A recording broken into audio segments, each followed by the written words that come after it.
Hello and welcome to Cheetah TV. My name is Brian Badger from the Cheetah Conservation Fund. Now this year has been a monumental year in the cheetah conservation world as we was involved with the translocation of cheetahs from our centre in Namibia all the way out to India. The first time cheetahs have appeared in India for over 70 years. Now during this operation and since the cheetahs went out there, it's generated lots of questions and even more opinions. But we are a science research and education centre, and the emphasis on the science. So we got a chance to speak to Dr. Stephen O'Brien, who's a world-renowned genetics expert and actually a professor of genetics and specialising in population genetics. So he gave us the lowdown not only of the history of the cheetah, but also its genetic status. And hopefully that will help answer some of the unanswered questions so far. So without further ado, let's go across and speak to Dr. Stephen O'Brien. Well, all I can say is that with endangered species of any sort, helping them recover is the goal of most conservationists. And one of the things about cheetahs is that we've learned an awful lot in the last several decades about the natural history of the cheetahs, even though their numbers have gone down considerably.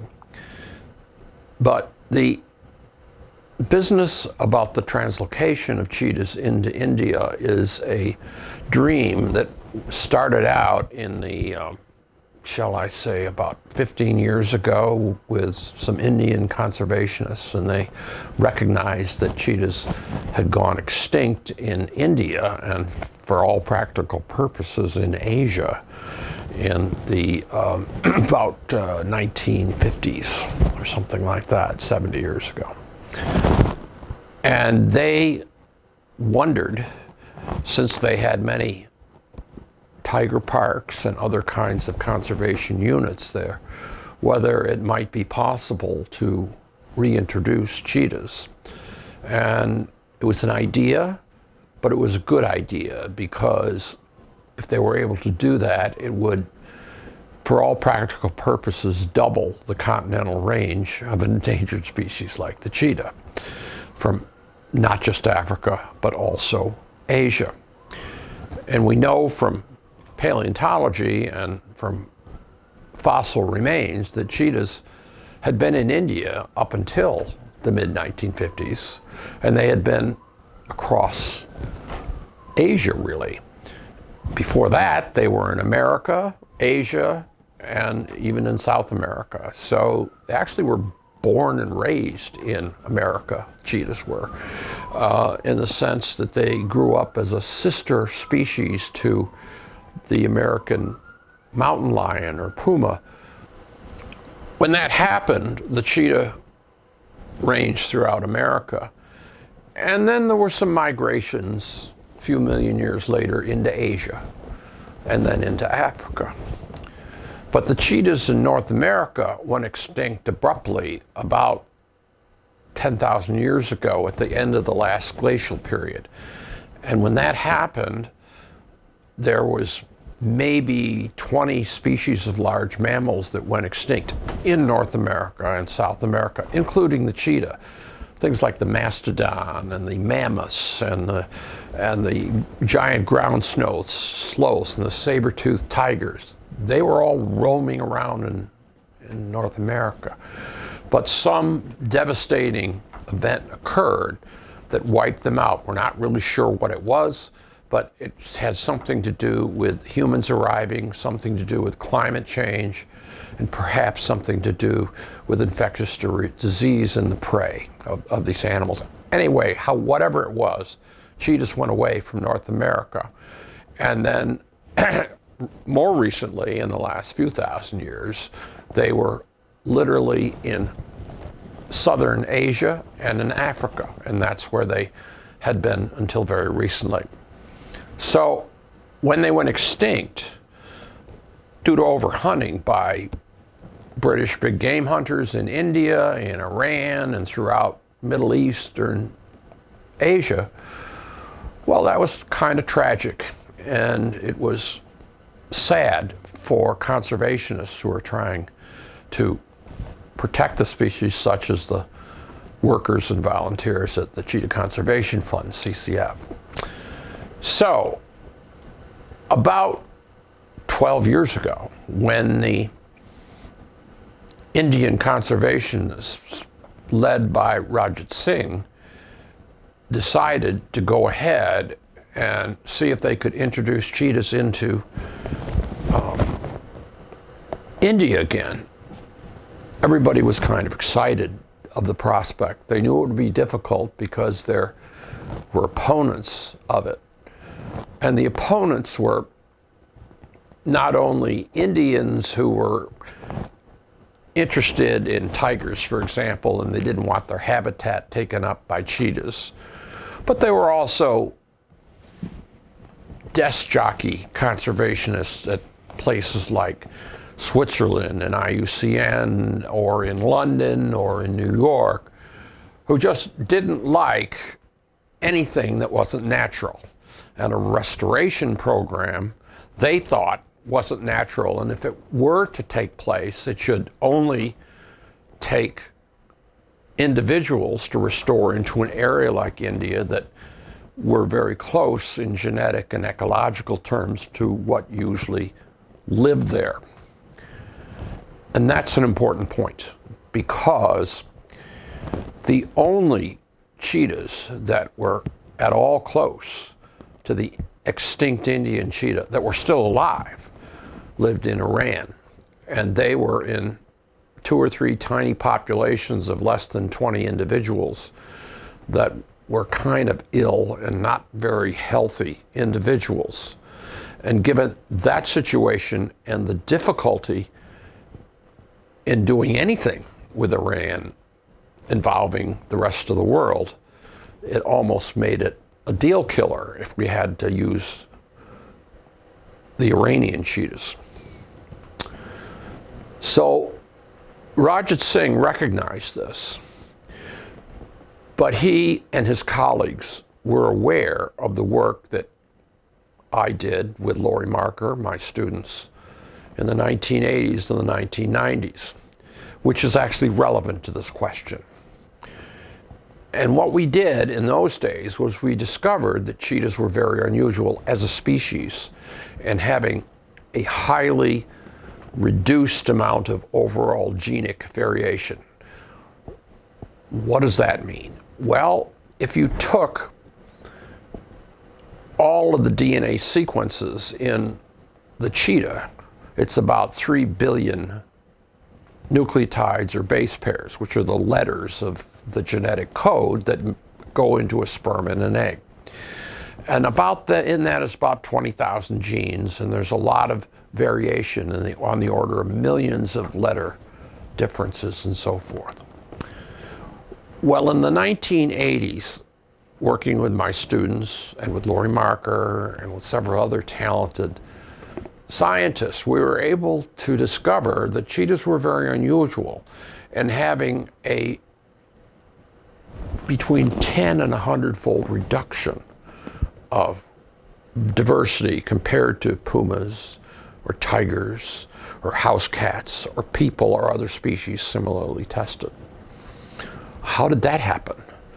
Well, the way it usually happens is by inbreeding. This is what happens with inbred mice or rats. They lose variation, and it's done intentionally. But nobody's ever done that with cheetahs intentionally. So what we guessed, and were later able to prove, was that the cheetahs had descended from a near extinction event that took place a long time ago, about 10 or 12,000 years ago, when all the cheetahs in North America went extinct abruptly.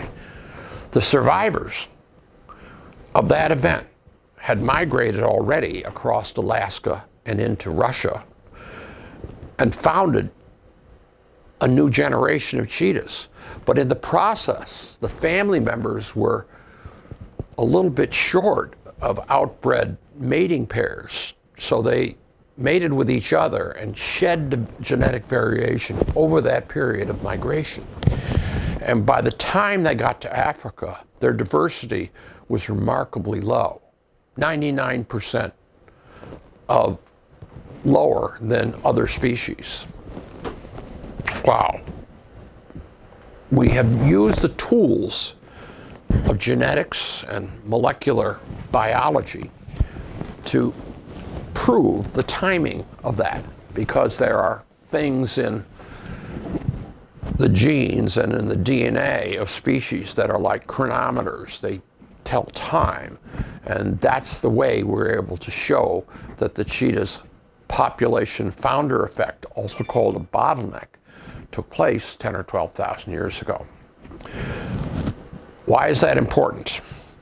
Well, for the restoration, it's important because the argument for using cheetahs like from Iran is, oh, since they're living on the same continent, they must be genetically closer to the Indian cheetahs that went extinct. However, Rajat Singh, the Indian conservationist, he knew that there were data that had been developed by our group that addressed that question. And what was it? Well, at the time, and this was 10 years ago or so, we didn't have specimens from Iran to exchange samples of animals. Even blood samples or small pieces of skin can only be done internationally with endangered species permits. And they didn't have them, and I didn't have them. So what I did was I took the specimens and I ran a procedure called PCR, which many people have heard of because of the COVID epidemic. It's basically like a photocopy reaction, biochemical photocopy reaction with a piece of tissue. So we did that on the cheetahs we had from Iran, and then we returned them to the owners and said, you take these back because I'm not allowed to have them. Now those products, the PCR, are like photographs. They don't fall under protection like the real tissue does. So I was able to test them. But Rajat Singh said, this is important. And I said, well, why is that? He says, because if the cheetahs that come from Iran are exceedingly different from the cheetahs in India, the way leopards from Asia are different from leopards in Africa, or the way lions from Asia or India are different from lions in Africa. He says, well, that's bad, because that means that there's genetic evidence that they're so divergent that they probably have accumulated variations and variants that are adaptive for that continent. He says, however, Rajat Singh says, I happen to know that you've tested this and found out the following, that they're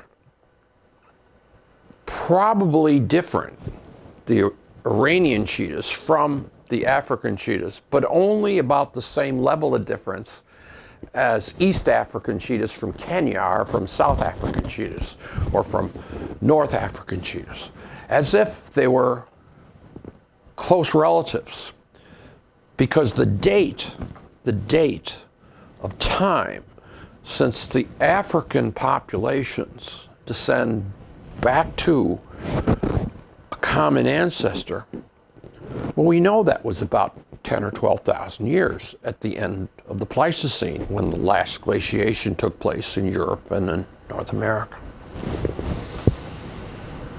So he says, do you think that the cheetahs in Asia from Iran are hugely distinctive from the ones in Africa, or do you think they're just a little bit distant like the populations in Africa are from each other?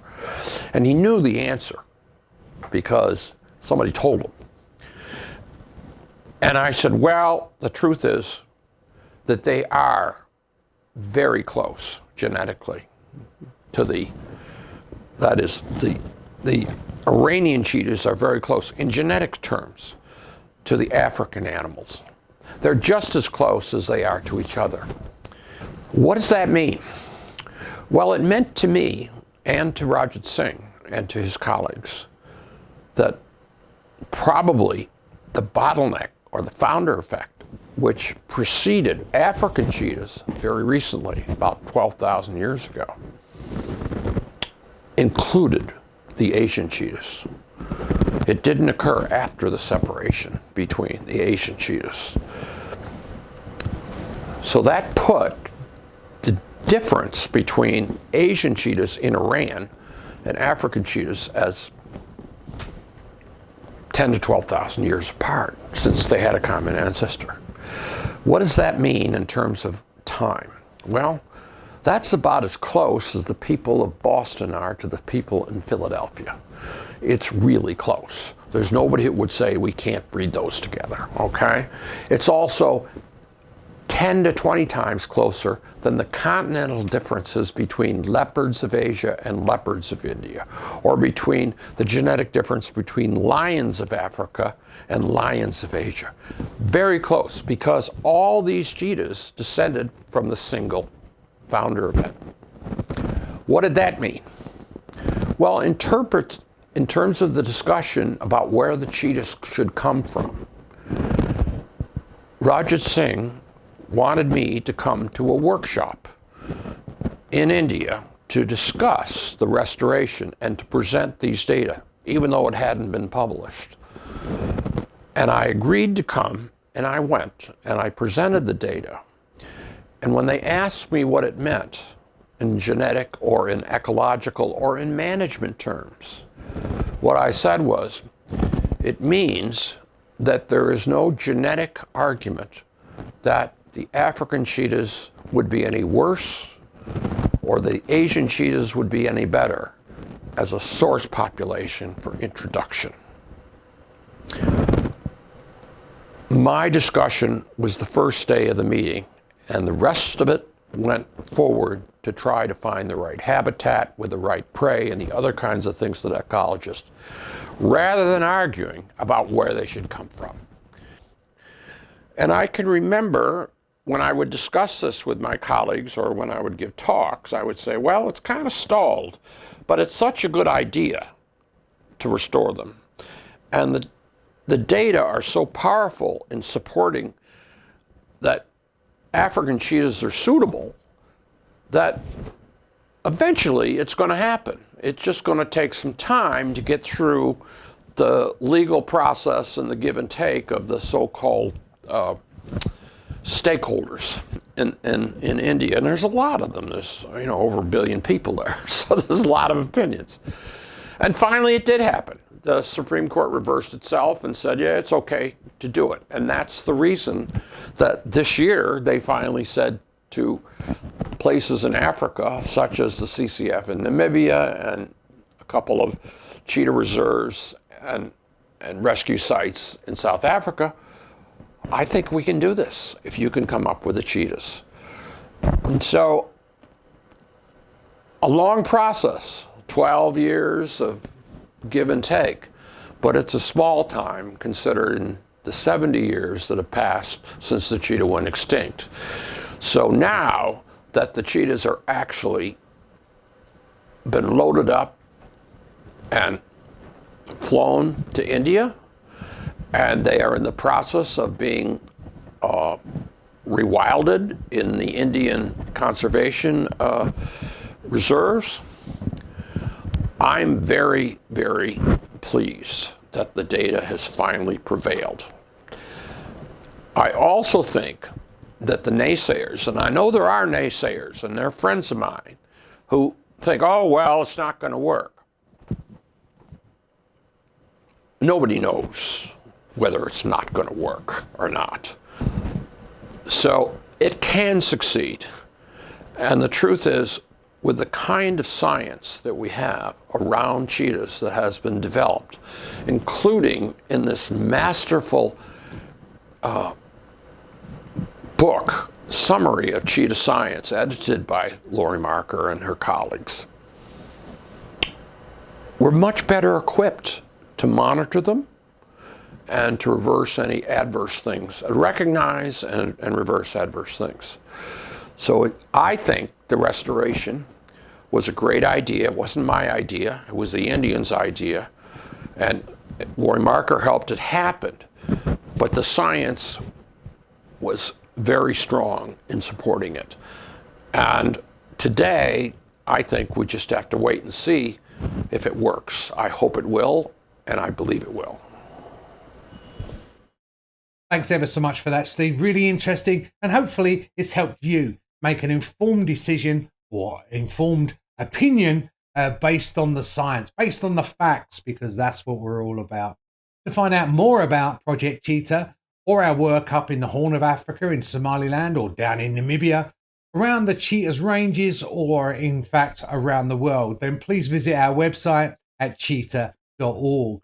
There you can find ways that you can help us, support us, sponsor us, or even come visit us and help us with our work on the front line. So if you like the video, please give us a like and subscribe to our channel, share the video, and help us grow. So in the meantime, thanks very much for joining us. Thanks for your time, and I'll see you next time on Cheetah TV.